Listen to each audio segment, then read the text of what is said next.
আসসালামু আলাইকুম সবাইকে। আশা করি সকলে ভালো আছেন। আজকে আমি আপনার সাথে একটা নাস্তার রেসিপি শেয়ার করব, যেটা ছোট বাচ্চারা খেতে অনেক বেশি পছন্দ করে। বিকালের নাস্তাতে চাইলে আপনারা এটা ছোট বাচ্চাদেরকে বা বড়দের জন্য নাস্তার জন্য তৈরি করতে পারেন, বিকালে চা খাওয়ার জন্য।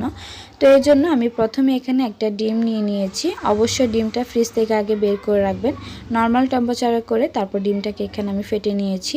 এর মধ্যে আমি 2 টেবিল চামচ পরিমাণ দিয়ে দিচ্ছি গুঁড়ো দুধ, আর স্বাদ মতো দিয়ে দিচ্ছি লবণ। লবণটা আপনারা স্বাদ অনুযায়ী দিবেন। এখানে আমি দিয়ে দিচ্ছি 4 টেবিল চামচ পরিমাণ চিনি। ডিম, চিনি, দুধ, লবণ একসাথে আমি ভালো করে একটু মিশিয়ে নিচ্ছি। আমি কিন্তু আগে ডোটাকে তৈরি করে নিব।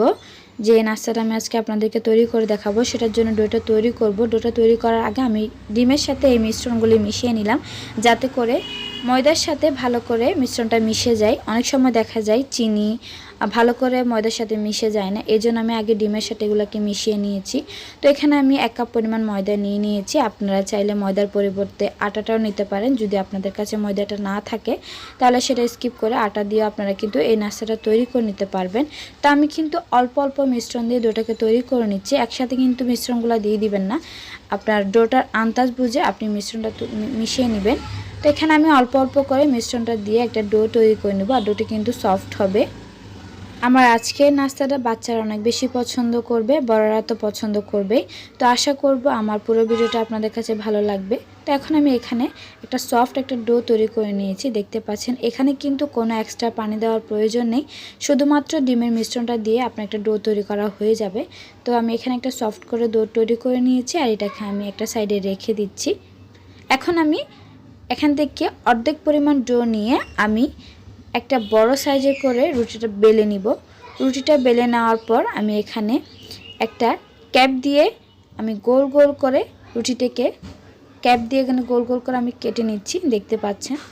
আপনারা যে কোনো বোতলের ক্যাপ দিয়ে কিন্তু এই গোল গোল করে রুটিটাকে কেটে নিতে পারবেন। তো দেখতে পাচ্ছেন গোল গোল করে আমার রুটিগুলো কাটা হয়ে গেছে। এখন আমি আপনাদেরকে নাস্তার শেপটা একটু তৈরি করে দেখাবো। খুবই সহজ, খুবই ইজিভাবে আপনারা একবার দেখলেই বুঝতে পারবেন। এই যে দেখতে পাচ্ছেন, আমি এখান থেকে গোল একটা রুটি অংশ নিয়ে এভাবে করে চেপে দিয়েছি, আর সাথে নিচে এভাবে করে একটু চেপে দিয়েছি। এটা আসলে বলে বোঝানোর কিছু নেই, আপনারা অবশ্যই ভিডিওটা দেখে একটু শিখে নেবেন। খুবই সহজ কিন্তু এটা বানানো। তো আমি এগুলা একটা একটা করে সবগুলা বানিয়ে নিয়েছি, দেখতে পাচ্ছেন খুবই সুন্দর লাগছে। তো এখন আমার এগুলা তেলে ভেজে নেওয়ার পালা। তো এর জন্য আমি চুলায় একটা প্যান দিয়ে এর মধ্যে পরিমতো তেল দিয়ে দিই। তেলগুলো কিন্তু বেশি হাই হিটে গরম করবেন না, তাহলে কিন্তু নাস্তাগুলো দেওয়ার সাথে সাথে পুড়ে যাবে। তো মিডিয়াম লোতে রেখে তেলগুলোকে গরম করে নিতে হবে। তো এখন আমি সবগুলো নাস্তা দিয়ে দিচ্ছি, আর যখন এক পাশ কালারটা চেঞ্জ হয়ে আসবে আমি অন্য পাশটা ভালো করে ভেজে নিব। যখন এরকম ব্রাউন কালার হয়ে আসবে তখন আমি এগুলোকে চুলা থেকে নামিয়ে নিব। আসলে এটা খুবই সহজ একটা নাস্তার রেসিপি। আশা করব আপনাদের সকলের কাছে ভালো লাগবে। বাচ্চাদেরকে বিকালে আপনারা চাইলে এটা বানিয়ে দিতে পারেন। আসলে এটা অনেক বেশি মজা। যারা এখনও পর্যন্ত ট্রাই করেননি, আশা করব ট্রাই করে নেবেন।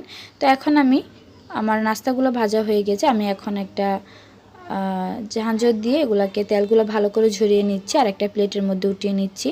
দেখতে পাচ্ছেন খুবই সুন্দর একটা কালার আসছে, আর বাচ্চারা কালারটা দেখেও কিন্তু অনেক বেশি পছন্দ করবে। একবার বানিয়ে বাসার সবাইকে দিয়ে দেখেন, আপনার প্রশংসা তো অবশ্যই সবাই করবে। তো খুবই সুন্দর একটা কালার আসার পর আমি এগুলাকে এখন বাচ্চাদেরকে সার্ভ করব। তো আমার আজকের ভিডিওটা যদি আপনাদের কাছে ভালো লাগে তাহলে অবশ্যই আমার ভিডিওগুলো সবার সাথে শেয়ার করবেন, আর অবশ্যই আমাকে কমেন্টে মতামত জানাবেন আপনাদের আমার ভিডিওটা কেমন লেগেছে। সবাই ভালো থাকবেন, সুস্থ থাকবেন। আল্লাহ হাফেজ।